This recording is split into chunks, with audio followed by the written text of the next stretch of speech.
আসসালামু আলাইকুম সুপ্রিয় শিক্ষার্থীরা, কেমন আছো তোমরা? আশা করছি প্রত্যেকেই ভালো আছো, সুস্থ আছো, নিরাপদে আছো। আমিও ভালো আছি, সুস্থ আছি। আশা করছি তোমাদের পরিবারের সকলেই ভালো আছে। তো আমি আবার আমার ক্লাস নিয়ে তোমাদের কাছে হাজির হয়েছি। আমি রুমান আক্তার, প্রভাষক হিসাব বিজ্ঞান বিভাগ, ঢাকা কলেজ, ঢাকা। আমি তোমাদের আজকে পড়াবো বিজনেস অ্যান্ড কমার্শিয়াল ল, এই কোর্সটির topic the sale of goods act 1930 এর 5th চ্যাপ্টার সম্পর্কে। তো তোমাদের সেখানে পড়াছিলাম কিন্তু the rights of unpaid seller সম্পর্কে, যেটা আমি গত ক্লাসে স্টার্ট করেছি। আজকে আমি তোমাদের 46-এর 2 ধারা থেকে আলোচনা করব। তো আজকে আমার ক্লাসে তোমাদের সকলকে স্বাগত জানাচ্ছি। তোমরা যদি একটু বোর্ডের দিকে তাকাও তাহলে দেখবে আমি কিছু লিখে রেখেছি। 46-এর 2 ধারায় কি বলা হয়েছে? Where the property in goods has not passed to the buyer, the unpaid seller has, in addition to his other remedies, a right of withholding delivery similar to and co-extensive with his rights of lien and stoppage in transit where the property has passed to the buyer. তো এখানে যে কথাটি বলা হয়েছে সে কথাটি হচ্ছে এরকম যে মানে যদি পণ্যের মালিকানা সত্ত্ব ক্রেতার কাছে হস্তান্তর করা না হয় তাহলে সেক্ষেত্রে বিক্রেতাই পণ্যটির মালিক থাকে এবং যতক্ষণ পর্যন্ত মূল্য পরিশোধ করা না হয় পণ্যটির, ততক্ষণ পর্যন্ত বিক্রেতা পণ্যটি অর্পণ না করে পণ্যটি নিজের কাছে ধরে রাখতে পারে। এক্ষেত্রে পণ্যটির ওপর কোনো ধরনের পূর্বশর্ত বিক্রেতার থাকে না, কারণ নিজের পণ্যের উপর আসলে পূর্বশর্ত হয় না। তো এই কথাটি আসলে এখানে বলা হয়েছে। তাহলে এখন আমরা জানবো পূর্বশর্তটা কি। পূর্বশর্তটা হচ্ছে যে একটা জিনিস বা দ্রব্য বা সম্পত্তির উপর অন্য কোনো অপর ব্যক্তির অধিকারকে বোঝায়। আমরা যদি সহজ করে বলতে চাই তাহলে বলা যায় যে কোনো একজন ব্যক্তির অধিকারে যদি বা দখলে কোনো দ্রব্য বা সম্পত্তি থাকে যেটা কোনো নির্দিষ্ট দাবি পূরণ হওয়া পর্যন্ত সেই ব্যক্তি উক্ত দ্রব্য নিজের দখলে রাখার অধিকার রাখে, সেই অধিকারকে বলা হচ্ছে পূর্বশর্ত। তো এবার আসি আমরা 47-এর 1 ধারায় এ বিষয়ে কি বলা হয়েছে একটু জেনে নিই। Subject to the provisions of this act, the unpaid seller of goods who is in possession of them is entitled to retain possession of them until payment or tender of the price in the following cases. তো এই ধারাটি সম্পর্কে আলোচনা করার আগে আমি আরেকটি কথা বলছি, সেটা হচ্ছে একটি পণ্য যখন বিক্রেতার কর্তৃক ক্রেতার কাছে সত্ত্ব হস্তান্তরিত হয়ে যায় তারপরে কিন্তু পণ্যটির ওপর বিক্রেতার পূর্বশর্ত রয়েছে কিনা সেই বিষয়টি বিবেচনা করা হয়। তো এখানে যেহেতু 47-এর 1 ধারায় কি বলা হয়েছে দেখো, যে subject to the provision of this act, the unpaid seller of goods who is in possession of them is entitled to retain possession of them until payment or tender of the price in the following cases namely. এক্ষেত্রে পণ্যের মূল্য পরিশোধ করা না পর্যন্ত বা পণ্যের মূল্য দাখিল না করা পর্যন্ত বিক্রেতার কিন্তু পণ্যটির উপর অধিকার নিম্নোক্ত ক্ষেত্রে বলবৎ থাকবে। তাহলে নিম্নোক্ত ক্ষেত্রগুলো কি কি একটু দেখি। এতে কি বলা হয়েছে দেখো, where the goods have been sold without any stipulation as to create, মানে পণ্যটি যদি কোনো শর্ত ছাড়াই বিক্রয় করা হয়ে থাকে, যেমন ধারের কোনো শর্ত ছাড়াই পণ্যটি যদি বিক্রয় করা হয়ে থাকে, তাহলে এক্ষেত্রে যদি মূল্য পরিশোধ করা না হয় বা মূল্যের অর্থ দাখিল করা না হয় তাহলে এই পণ্যটি বিক্রেতা নিজের দখলে রাখতে পারবে। তারপরে সেকেন্ডটা কি বলেছে, where the goods have been sold on credit but the term of credit has expired, যে ক্ষেত্রে পণ্যটি ধারে বিক্রয় করা হয়েছে কিন্তু ধারের যে মেয়াদ ছিল সেই মেয়াদটি উত্তীর্ণ হয়ে গেছে, তাহলে সেক্ষেত্রেও কিন্তু বিক্রেতা পণ্যটি নিজের দখলে রাখতে পারবে। এরপরে আসি সিতে কি বলা হয়েছে, where the buyer become insolvent, অর্থাৎ যেখানে ক্রেতা নিজের দেউলিয়া হয়ে গেছে সেক্ষেত্রেও কিন্তু যেহেতু মূল্য পরিশোধ করা হয়নি বা মূল্য পরিশোধের মানে দাখিল করা হয়নি, সেক্ষেত্রে পণ্যটি যেহেতু ক্রেতা দেউলিয়া হয়ে গেছে, বিক্রেতা নিজের দখলে রাখতে পারবে। তাহলে পূর্বশর্ত বলতে কি বোঝায় সেটা আমরা আগে জেনে নিই। পূর্বশর্ত হচ্ছে একজনের সম্পত্তির উপর আরেকজনের অধিকারকে বলা হয় পূর্বশর্ত। অর্থাৎ একজন ব্যক্তির কোনো দ্রব্য বা সম্পত্তি যদি অন্য কোনো ব্যক্তির দখলে থাকে এবং কোনো নির্দিষ্ট দাবি পূরণ না হওয়া পর্যন্ত দখলকারী যদি ওই উক্ত পণ্য নিজের দখলে রাখার যে অধিকার রাখে, সেটাকে বলা হচ্ছে পূর্বশর্ত। তো আমরা 47-এর এই ধারায় মানে 47-এর যে 1-এর ABC ধারাগুলোতে এ সম্পর্কে আলোচনা করা হয়েছে। শুরুতে যেটা বলা হয়েছে যে একটি পণ্য অপরিশোধিত বিক্রেতা নিজের দখলে নিম্নোক্ত কারণে রাখতে পারবে। সেই কারণগুলো কি কি? একটি হচ্ছে যদি পণ্যটি মানে যে ক্ষেত্রে পণ্যটি কোনো শর্ত ছাড়া, অর্থাৎ ধারে বিক্রয়ের শর্ত ছাড়া যদি বিক্রয় করা হয়ে থাকে এবং সেই পণ্যটি যদি অপরিশোধিত বিক্রেতা নিজের দখলে রাখে। দ্বিতীয়টি হচ্ছে যদি পণ্যটি ধারে বিক্রয় করা হয়, অর্থাৎ যে ক্ষেত্রে ধারে বিক্রয় করা হয়েছে কিন্তু ধারের মেয়াদ উত্তীর্ণ হয়ে গেছে, সেক্ষেত্রে অপরিশোধিত বিক্রেতা পণ্যটি নিজের দখলে রাখতে পারবে। এবং 47-এর সি ধারায় কি বলা হয়েছে? 1-এর সি ধারায় বলা হয়েছে যে যদি ক্রেতা দেউলিয়া হয়ে যায়, সেক্ষেত্রেও কিন্তু অপরিশোধিত বিক্রেতা পণ্যটি নিজের দখলে রাখতে পারবে। তো এবার আসি আমরা 47-এর 2 ধারায় কি বলা হয়েছে? The seller may exercise his right of lien notwithstanding that he is in possession of the goods as agent or bailiff for the buyer.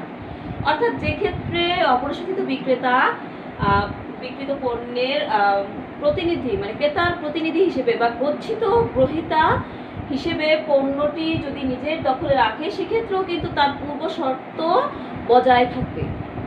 মানে পণ্যটি যদি বিক্রয়ের পরেও ক্রেতা পণ্যটির প্রতিনিধি হিসেবে বিক্রেতার কাছেই পণ্যটি রাখে বা যদি গচ্ছিত গ্রহীতা হিসেবেও পণ্যটি বিক্রেতার কাছেই রাখে, তারপরেও কিন্তু পণ্যটির ওপর অপরিশোধিত বিক্রেতার পূর্বশর্ত বজায় থাকবে। আইনে এভাবেই বলা হয়েছে। তো এরপরে আসি 48 ধারা। 48 ধারায় কি বলা হয়েছে দেখো? Where an unpaid seller has made part delivery of the goods, he may exercise his right of lien on the remainder unless such part delivery has been made under such circumstance as to show an agreement to waive the lien. অর্থাৎ এখানে আংশিক যে পণ্য অর্পণ সে সম্পর্কে বলা হয়েছে। অর্থাৎ যে ক্ষেত্রে অপরিশোধিত বিক্রেতা পণ্য আংশিক অর্পণ করেছে, সেক্ষেত্রে যদি পারিপার্শ্বিক ঘটনা দ্বারা প্রমাণ করা না যায় যে বিক্রেতা পণ্যটির যে পূর্বশর্ত পরিহার করেছে, সেক্ষেত্রে কিন্তু অবশিষ্ট পণ্যের ওপর বিক্রেতা কি থাকে? পূর্বশর্ত সে প্রয়োগ করার অধিকার থাকে। আমি আবার বলছি, এখানে যেটা বলা হয়েছে যে where an unpaid seller has made part delivery of the goods, he may exercise his right of lien on the remainder unless such part delivery has been made under such circumstance as to show an agreement to waive the lien. অর্থাৎ যে ক্ষেত্রে আংশিক পণ্য বিক্রেতার দখলে থাকে, সেক্ষেত্রে আইনে কি বলা হয়েছে যে যদি পণ্যটির আংশিক একটি পণ্যের অংশ যদি ক্রেতাকে অর্পণ করে থাকে, অপরিশোধিত বিক্রেতা ক্রেতাকে অর্পণ করে থাকে, সেক্ষেত্রে যদি পারিপার্শ্বিক ঘটনা দ্বারা প্রমাণ করা না যায় যে অপরিশোধিত বিক্রেতা তার পূর্বশর্ত পরিহার করেছে, সেক্ষেত্রে যে অবশিষ্ট অংশ যেটা অর্পণ করা হয়নি, সেই অবশিষ্ট অংশের ওপর কিন্তু বিক্রেতার পূর্বশর্তর অধিকার বিক্রেতা প্রয়োগ করতে পারবে। যদি একটা উদাহরণ দিই তাহলে তোমরা আরো ভালোভাবে বুঝতে পারবে। যেমন ধরো, একজন বিক্রেতা এক গাদা খড় আরেকজন ক্রেতার কাছে বিক্রয় করলো। তো ক্রেতা সেখান থেকে এক গাদা খড়ের ভিতর থেকে সে আংশিক গ্রহণ করলো, মানে একটা নির্দিষ্ট অংশ গ্রহণ করলো, বাকিটা সে গ্রহণ করলো না। এখন পণ্যটির ওপর বিক্রেতার কিন্তু তার পূর্বশর্ত রয়েছে। যেহেতু পণ্যটি খড়ের গাধাটি সে বিক্রয় করে দিয়েছে, ক্রেতা মানে পুরোটা নেয়নি, সে বিক্রেতার দখলে রেখে গেছে। যতক্ষণ পর্যন্ত পণ্যটির পূর্ণ মূল্য পরিশোধিত না হবে ততক্ষণ পর্যন্ত অপরিশোধিত বিক্রেতার এই বাকি যে অংশ রয়েছে খড়ের, সেই অংশের উপর পূর্বশর্ত বজায় থাকবে। তার মানে পূর্বশর্ত হচ্ছে কি, পণ্যটি অবশ্যই বিক্রেতার দখলে থাকতে হবে এবং যখনই পণ্যের মূল্য বা মূল্য পরিশোধ বা দাখিল করা হবে তখনই কিন্তু এই পূর্বশর্তটি হ্রাস পেয়ে যাবে বা বিলোপ হয়ে যাবে। কিন্তু যতক্ষণ পর্যন্ত না হবে ততক্ষণ পর্যন্ত কিন্তু পণ্যটির উপর বিক্রেতার পূর্বশর্ত বজায় থাকবে এবং পূর্বশর্ত প্রয়োগের অধিকার সে ভোগ করবে। তো এরপর আসি 49। পণ্যের দখলের উপরই যেহেতু পণ্যের পূর্বশর্ত মানে বিক্রেতার পূর্বশর্ত নির্ভর করে, সেহেতু যখন পণ্যটির দখল ক্রেতাকে বুঝিয়ে দেওয়া হয় তখন কিন্তু এখানে বিক্রেতার পূর্বশর্ত লোপ পায়, তো বা বিলোপ হয়ে যায়। তো আইনের ভাষায় কীভাবে একজন অপরিশোধিত বিক্রেতা তার যে পূর্বশর্তের অধিকার হারায় সেটার সম্পর্কে কিন্তু বলা হয়েছে। তো দেখো, সাধারণত নিম্নোক্ত ক্ষেত্রে এই একজন অপরিশোধিত বিক্রেতা তার পণ্যের ওপর যে পূর্বশর্ত রয়েছে সেটা হারায়। আমরা একটু দেখে নিই। When he delivers the goods to a carrier or other bailey,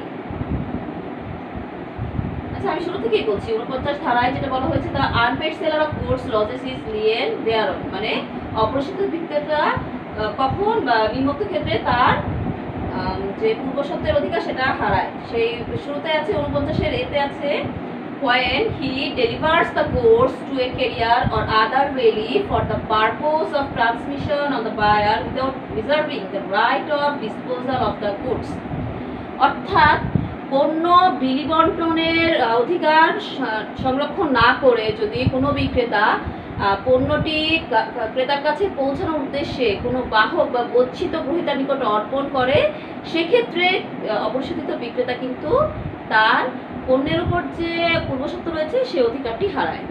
এবার আসি বিতে কি বলা হয়েছে। when the buyer or his agent lawfully obtain possession of the goods, অর্থাৎ যদি কোনো ক্রেতা বা তার প্রতিনিধি আইনসঙ্গতভাবে যদি পণ্যটির দখল পেয়ে থাকে, সেক্ষেত্রে কিন্তু অপরিশোধিত বিক্রেতা তার পূর্বশর্তটির অধিকার হারায়। তবে যদি ক্রেতা বা তার প্রতিনিধি অবৈধভাবে পণ্যটির দখল নেয়, সেক্ষেত্রে কিন্তু এখানে বিক্রেতার যে পূর্ব শর্ত রয়েছে সেই অধিকারটি বলবৎ থাকে। মানে আইনসঙ্গতভাবে যদি দখল করে তাহলে হচ্ছে এখানে পূর্বশর্ত পরিহার হয়ে যায়, আর যদি অবৈধভাবে দখল করে ক্রেতা বা তার প্রতিনিধি পণ্যটি, তাহলে বিক্রেতার অপরিশোধিত বিক্রেতার যে পূর্বশর্তের অধিকার রয়েছে সেটা কিন্তু বলবৎ থাকে। এবার আসি সিতে কি বলা হয়েছে। By waiver of the lien, যে ক্ষেত্রে বিক্রেতা তার পূর্বশর্তের অধিকার পরিহার করে, নিজে থেকেই পরিহার করে, সেক্ষেত্রে তো আর সেই অধিকারটি তার থাকে না। তো এই ছিল 49 ধারা সম্পর্কে। এবার আসি 50 ধারায়। বিক্রিত পণ্যের দখল ক্রেতার কাছে পৌঁছানোর উদ্দেশ্যে যদি কোনো বাহক বা গচ্ছিত গ্রহীতার নিকট পণ্য অর্পণ করা হয় এবং এরপরেই যদি ক্রেতা দেউলিয়া হয়ে যায়, সেক্ষেত্রে যদি পণ্যটির মূল্য পরিশোধ বা দাখিল করা না হয় সে পর্যন্ত যদি পণ্যটি চলাচল পথে থাকে, অর্থাৎ ক্রেতার দখলে না যাওয়ার আগে পণ্যটি যখন চলাচল পথে থাকে, সেই সময় কিন্তু পণ্যটি পুনরায় আবার বিক্রেতা আটক করতে পারে এবং তার অধিকার পুনরায় নিজের দখলে নিতে পারে। এ সম্পর্কে কিন্তু 50-এর ধারায় বলা হয়েছে। তাহলে আমরা একটু দেখি যে 50 ধারায় কি বলা হয়েছে। Subject to the provisions of the Act, when the buyer of the goods becomes insolvent, the unpaid seller who has parted with the possession of the goods has the right of stopping them in transit. That is to say, he may resume possession of the goods as long as they are in the course of transit, and may retain them until payment or tender of the price. অর্থাৎ অপরিশোধিত বিক্রেতা ক্রেতার দেউলিয়াতে পণ্যের মূল্য পরিশোধ বা দাখিল না করা হলে পণ্যটি চলাচলরত অবস্থায় বা চলাচল পথে রয়েছে এমন অবস্থায় পণ্যটি আটক করতে পারে এবং তার অধিকার সে বলবৎ করতে পারে, অর্থাৎ পুনরায় তার অধিকার সে ফিরে পেতে পারে। তো এই যে এখানে কথাটি বললাম যে মানে ক্রেতার দেউলিয়াতে পণ্যের মূল্য পরিশোধ না হলে বা দাখিল না হলে, পণ্যের মূল্য দাখিল না হলে পণ্যটি যেহেতু ক্রেতার দখলে নেই, পণ্যটি চলাচল পথে রয়েছে, এমতো অবস্থায় পণ্যটির মালিকানা কিন্তু বা যে পূর্ব শর্ত সেটি কিন্তু কার থাকবে? সেই অপরিশোধিত বিক্রেতার থাকবে। আমি তোমাদের ফার্স্ট ক্লাসে আলোচনা করেছিলাম যে পরিবহনাধীন পণ্য আটকের অধিকার, মূলত এই 50 ধারায় এই কথাটি বলা হয়েছে যে পরিবহনাধীন পণ্য আটকের ক্ষেত্রে আইনে কি বলা হয়েছে? আইনে বলা হয়েছে সেটা একটু আগেও আলোচনা করছিলাম যে অপরিশোধিত বিক্রেতা ক্রেতার দেউলিয়াতের কারণে যদি পণ্যের মূল্য পরিশোধ করা না হয় বা দাখিল করা না হয়, তাহলে চলাচলরত অবস্থায় পণ্যটির অধিকার কিন্তু আবার সেই অপরিশোধিত বিক্রেতাই মানে পেয়ে যাবে। তাহলে কোন কোন ক্ষেত্রে পাবে সে সম্পর্কে কিন্তু কিছু শর্ত বলা হয়েছে আইনে। এবার শর্তগুলো সম্পর্কে আলোচনা করি। দেখো, প্রথমে যেটা বলা হয়েছে যে when the buyer of the goods become insolvent, অর্থাৎ ক্রেতা যখন দেউলিয়া হয়ে যাবে। এবার আসি দ্বিতীয় শর্তের দিকে। দেখো, আমি আন্ডারলাইন দিয়ে রেখেছি। বলছে কি, দেখো, he may resume possession of the goods as long as they are in the course of transit, অর্থাৎ পণ্যটি চলাচল পথে রয়েছে এটা নিশ্চিত হতে হবে। এরপরে and may retain them until payment or tender of the price, মানে পণ্যটির মূল্য পরিশোধ করা না হলে বা পণ্যের মূল্য দাখিল করা না হওয়া পর্যন্ত, মানে না হলে আর কি, ক্রেতা তো ইনসলভেন্ট হয়ে গেছে যেহেতু পণ্যের মূল্য পরিশোধ করা হয়নি এবং পণ্যের মূল্য দাখিল করা হয়নি, সেক্ষেত্রে কিন্তু অপরিশোধিত বিক্রেতা পণ্যটি আবার পুনরায় নিজের অধিকারে নিয়ে আসতে পারবে। আরেকটি শর্ত হচ্ছে যে প্রথমে যেটা বলা হয়েছে subject to the provision of this act, মানে অন্যান্য কোনো ধারা দিয়ে যদি এই ধারাটির মানে সমস্যা সৃষ্টি না করা হয়, অর্থাৎ এই ধারাটি অন্য কোনো ধারা দিয়ে যদি বিঘ্নিত না হয়, তাহলে কি বলা হচ্ছে যে অপরিশোধিত বিক্রেতা দেউলিয়া হয়ে যাওয়া ক্রেতার যে পণ্যটি তার দেউলিয়া হয়ে যাওয়া ক্রেতার দখলে না যাওয়া পর্যন্ত চলাচল পথে থাকা অবস্থায় পণ্যটিকে আটক করতে পারবে এবং পুনরায় নিজের অধিকারে নিয়ে আসতে পারবে। এই ছিল 50 ধারা। এখন ঠিক মানে আমরা কখন বুঝবো যে পণ্যটি চলাচল পথেই রয়েছে, তাই না? কখন এটা বোঝা যাবে সে সম্পর্কে আবার আইনের 51 ধারায় আলোচনা করা হয়েছে যে কোন অবস্থায় কোন সময় পণ্যটি চলাচল পথে রয়েছে এটা কিভাবে বোঝা যাবে, মানে কখন আটক করতে পারবে অপরিশোধিত বিক্রেতা। তাহলে আমরা একটু 51 ধারাটি দেখি কি বলা হয়েছে যে goods are deemed to be in course of transit from the time when they are delivered to a carrier or other bailiff for the purpose of transmission to the buyer until the buyer or his agent in that behalf takes delivery of them from such carrier or other bailiff, অর্থাৎ যখন পণ্যটি ক্রেতার কাছে পাঠানোর উদ্দেশ্যে বিক্রেতা পণ্যটি কোনো বাহক বা গচ্ছিত গ্রহীতার নিকট অর্পণ করা হয়েছে, ঠিক অর্পণের মুহূর্ত থেকে কিন্তু পণ্যটির চলাচল পথ শুরু হলো এবং যতক্ষণ পর্যন্ত ক্রেতা বা তার কোনো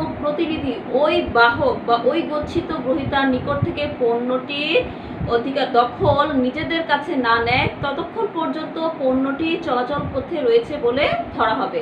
অর্থাৎ পণ্যটির দখল ক্রেতার কাছে যাওয়ার আগ পর্যন্ত যে ট্রানজিটের সময়টা, এই ট্রানজিটের সময়টাকে কিন্তু বলা হচ্ছে চলাচল পথ। তো এই সম্পর্কে 51 ধারায় বলা হয়েছে। তার মানে ক্রেতার কাছে চলে গেলে কিন্তু পূর্ব শর্তটি বাতিল হয়ে যাবে এবং অপরিশোধিত বিক্রেতা তার অধিকার হারাবে। 51 ধারায় কি বলা হয়েছে দেখো, যে if the buyer or his agent in that behalf obtains delivery of the goods before their arrival at the appointed destination, the transit is at an end, অর্থাৎ চলাচল পথের পরিসমাপ্তি কখন ঘটবে সে সম্পর্কে আইনে কি বলা হয়েছে।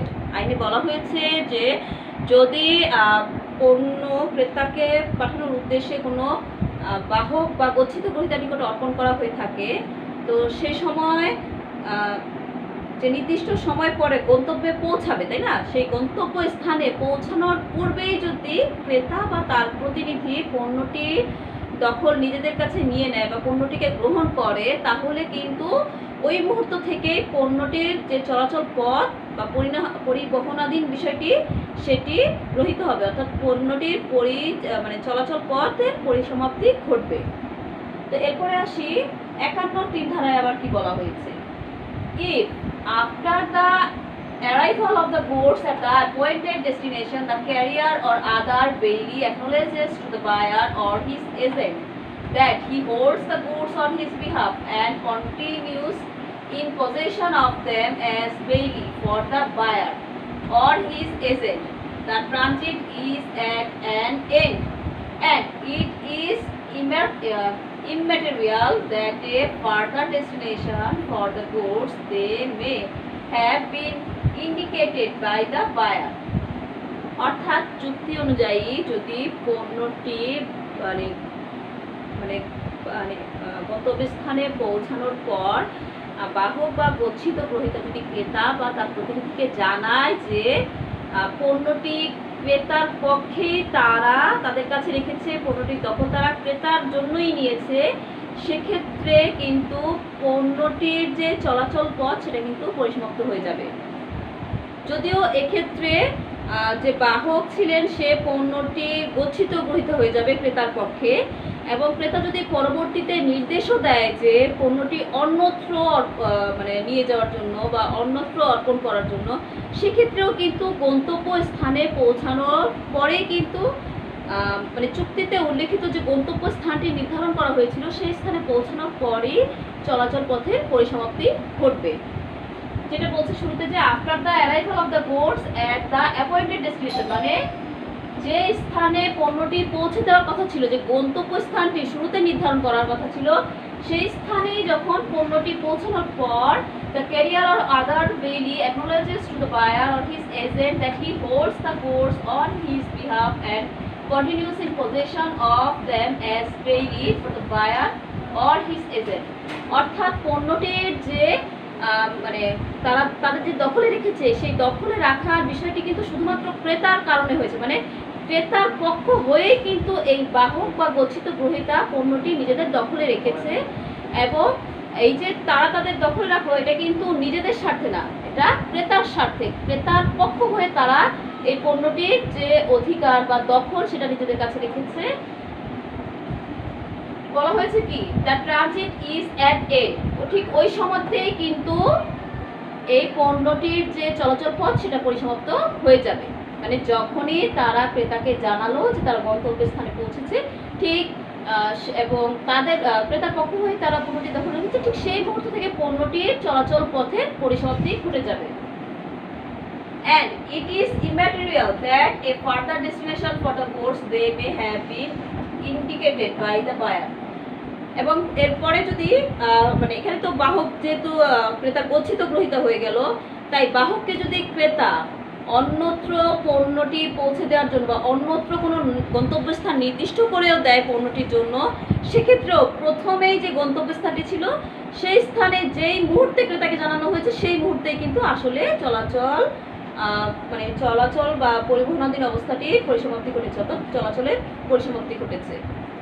আমি নিশ্চয়ই বুঝাতে পেরেছি যে চুক্তিতে উল্লেখিত স্থানে পৌঁছানোর পরেই আসলে চলাচল পথ পরিসমাপ্তি ঘটে, এর বাইরে ক্রেতা বাহককে যেখানেই পাঠানোর নির্দেশ দেয় কিনা সেটা কিন্তু আসলে আর চলাচল পথ হিসেবে গণ্য হবে না।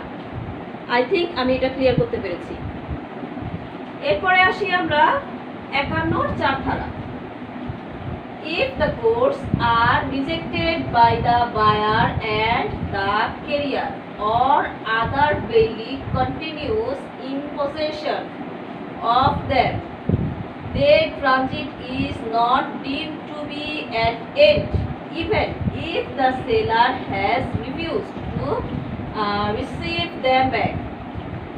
অর্থাৎ বাহক বা গচ্ছিত গ্রহীতার কাছে যদি কোনো পণ্য অর্পণ করা হয় ক্রেতার কাছে পৌঁছানোর উদ্দেশ্যে, সেক্ষেত্রে ক্রেতা যদি পণ্যটি প্রত্যাখ্যান করে এবং পণ্যটির দখল যদি বাহক বা গচ্ছিত গ্রহীতার নিকটই থাকে, মানে পণ্যটি ওই সময় যদি বাহক বা গচ্ছিত গ্রহীতার নিকট থাকে এবং পরবর্তীতে যদি বিক্রেতা পণ্যটি ফেরত নিতে অস্বীকার করে, তাহলেও কিন্তু পণ্যটির চলাচল পথ শেষ হয়নি বলে ধরা হবে, অর্থাৎ চলাচল পথ অব্যাহত রয়েছে, এটা ধরা হবে। এই কথাটাই এখানে বলা হয়েছে। শুরুতে যেটা বলা হয়েছে, if the goods are rejected by the buyer, মানে ক্রেতা কর্তৃক যদি প্রত্যাখ্যাত হয় পণ্যটি, and the carrier or other payee continues in possession of them, মানে ওই পণ্যটির অধিকার বা দখল যদি ওই সময় ক্রেতা মানে বাহক বা গচ্ছিত গ্রহীতার নিকট থাকে, বলা হয়েছে কি their transit is not deemed to be at end, তাহলে চলাচল পথ শেষ হয়েছে বলে ধরা যাবে না। even if the seller has refused to receive them back, যদিও বিক্রেতা ওই পণ্যটি ফেরত নিতে অস্বীকার করবে, তারপরেও কি হবে, এই যে চলাচল পথ সেটা শেষ হয়ে যাবে বলে ধরা যাবে না, চলাচল পথ অব্যাহত রয়েছে বলেই ধরতে হবে। তো এই ছিল 51 4 ধারা। এবার আমরা তাহলে 51 5 ধারা সম্পর্কে কি বলা হয়েছে সেটা একটু জেনে নিই আমরা। When goods are delivered to a ship chartered by the buyer, it is a question depending on the circumstance of the particular case whether they are in the possession of the master as a carrier or as a agent of the buyer, অর্থাৎ পণ্য যদি ক্রেতার ভাড়া করা জাহাজে অর্পণ করা হয়, সেক্ষেত্রে জাহাজের যে মাস্টার, যার অধীনে পণ্যটি রয়েছে, সে বাহক না মালিকের প্রতিনিধি হিসেবে পণ্যের দখল নিয়েছে, সেটা পারিপার্শ্বিক অবস্থা দ্বারা বিবেচনা করা হবে। অর্থাৎ পারিপার্শ্বিক অবস্থার উপর নির্ভর করে এটা বিবেচিত হবে যে পণ্যটির যার দখলে রয়েছে সেই মাস্টার পণ্যটির বাহক না পণ্যটির যে মালিক ক্রেতার প্রতিনিধি হিসেবে সে দখল করেছে। আমি আবার বলছি, হয়নি goods are deliver to a ship chartered by the buyer, মানে বায়ারের ভাড়া করা কোনো জাহাজে যদি পণ্য অর্পণ করা হয়, it is a question depending on the circumstances of the particular cases where they are in the position of the master as a carrier or as an agent of the buyer, সেক্ষেত্রে ওই জাহাজের master পণ্যটির বাহক হিসেবে না ক্রেতার প্রতিনিধি হিসেবে পণ্যটি দখল করেছে বা দখল নিয়েছে, সেটি নির্ভর করবে পারিপার্শ্বিক পরিস্থিতির উপর। আমি আশা করছি তোমরা বুঝতে পারছো। এরপরে আসি 51 এর 6 ধারায় কি বলা হয়েছে। where the carrier or other payee wrongfully refuses to deliver the goods to the buyer or his agent, in that behalf the transit is deemed to be at an end, মানে পণ্যটি যখন ক্রেতার কাছে পাঠানোর উদ্দেশ্যে যে বাহক বা গচ্ছিত গ্রহীতাকে অর্পণ করা হয়েছে, সেই বাহক বা গচ্ছিত গ্রহীতা যদি ভুলবশত বা ইচ্ছাকৃতভাবে পণ্যটি ক্রেতাকে দিতে অস্বীকার করে, গন্তব্যস্থানে পৌঁছানোর পর ক্রেতাকে দিতে অস্বীকার করে, সেই মুহূর্তে বা তার আগে গন্তব্যস্থানে পৌঁছানোর আগেই যদি ক্রেতাকে দিতে অস্বীকার করে, তাহলে ক্রেতাকে বা তার প্রতিনিধিকে দিতে অস্বীকার করলে সেখানেই চলাচল পথের পরিসমাপ্তি ঘটেছে বলে ধরা হবে। তো এরপরে আসি 51 7 ধারায় কি বলা হয়েছে। where part delivery of the goods has been made to the buyer or his agent, in that behalf the remainder of the goods may be stopped in transit unless such part delivery has been given in such circumstances as to show an agreement to give up the possession of the whole of the goods. তো এই 51 7 ধারা যদি আমরা বিশ্লেষণ করতে যাই, তাহলে আমরা এখানে দেখব যে ক্রেতা বা তার প্রতিনিধির কাছে যদি কোনো পণ্যের আংশিক পরিমাণ অর্পণ করা হয়, সেক্ষেত্রে পণ্যটি সম্পর্কে মানে পণ্যটি বিক্রেতা সম্পূর্ণ দখল ক্রেতাকে দেওয়ার উদ্দেশ্যে যে দিয়েছে, এটি যদি প্রমাণ করা না যায়, তাহলে পণ্যের বাকি অংশ কিন্তু বিক্রেতা আবার নিজের কাছে নিয়ে নিতে পারবে, অর্থাৎ আবার পুনরায় দখল করতে পারবে। তাহলে আমরা একটু বিশ্লেষণ করি, ঠিক আছে। where part delivery of the goods, কি বলছে দেখো আবার, where part delivery of the goods has been made to the buyer or his agent, in that behalf, মানে যদি ক্রেতার কাছে বা ক্রেতার কোনো প্রতিনিধির কাছে যদি কোনো পণ্যের আংশিক অংশ অর্পণ করা হয়ে থাকে, সেক্ষেত্রে যদি পারিপার্শ্বিক অবস্থার দ্বারা যদি প্রমাণ করা না যায় যে পণ্যটি সম্পূর্ণ অংশের দখল প্রদানের লক্ষ্যেই এই আংশিক পণ্য অর্পণ করা হয়েছে, তাহলে পণ্যটি চলাচলে থাকা অবস্থায় অর্থাৎ পরিবহনাধীন থাকা অবস্থাতেই কিন্তু পণ্যটিকে বিক্রেতা আবার আটক করতে পারবে এবং নিজের কাছে নিয়ে যেতে পারবে। আমি আশা করছি ব্যাপারটা তোমরা বুঝতে পেরেছো। মানে পণ্য যখন চলাচল অবস্থায় রয়েছে এবং একটা সম্পূর্ণ পণ্যের সম্পূর্ণ অংশটাই যদি ক্রেতাকে অর্পণ করা না হয়ে থাকে, আংশিক অর্পণ করা হয়ে থাকে, এবং যদি পারিপার্শ্বিক পরিস্থিতি দ্বারা এটা প্রমাণ করা না যায় যে পণ্যটি আসলে সম্পূর্ণই দেওয়ার উদ্দেশ্যে প্রথমে আংশিক অর্পণ করা হলো, এটা যদি প্রমাণ করা না যায়, তাহলে কিন্তু বিক্রেতা আবার পণ্যটিকে এই চলাচলরত অবস্থা থেকে কি করতে পারবে, আবার আটক করতে পারবে এবং নিজের কাছে নিয়ে নিতে পারবে, মানে বাকি যে অংশটা রয়েছে সেই অংশটা। তো আমি আশা করছি তোমরা সবাই বুঝতে পেরেছো। আমি আবারও বলছি, এটা একটু খেয়াল করে দেখো, যখন কোনো পণ্যের আংশিক অংশ, একটা সম্পূর্ণ পণ্যের আংশিক অংশ ক্রেতা বা তার প্রতিনিধির নিকট অর্পণ করা হয়, তবে সেক্ষেত্রে যদি পারিপার্শ্বিক পরিস্থিতির দ্বারা এটা প্রমাণ করা না যায় যে পণ্যের দখল প্রদানের উদ্দেশ্যেই উক্ত আংশিক পণ্য অর্পণ করা হয়েছে, তাহলে সেক্ষেত্রে পণ্যের যে বাকি অংশ রয়েছে সেই বাকি অংশ পরিবহনাধীন অবস্থায় আটক করা যায়। ঠিক আছে, অর্থাৎ বিক্রেতা পণ্যটির বাকি অংশ আটক করতে পারবে। সো এই ছিল আজকে তোমাদের সাথে আমার আলোচনা। নেক্সট ক্লাস পর্যন্ত তোমরা প্রত্যেকেই ভালো থাকো, সুস্থ থাকো। তোমাদের সকলের জন্য অফুরান শুভকামনা রইল। আল্লাহ হাফেজ, সকলকে ধন্যবাদ।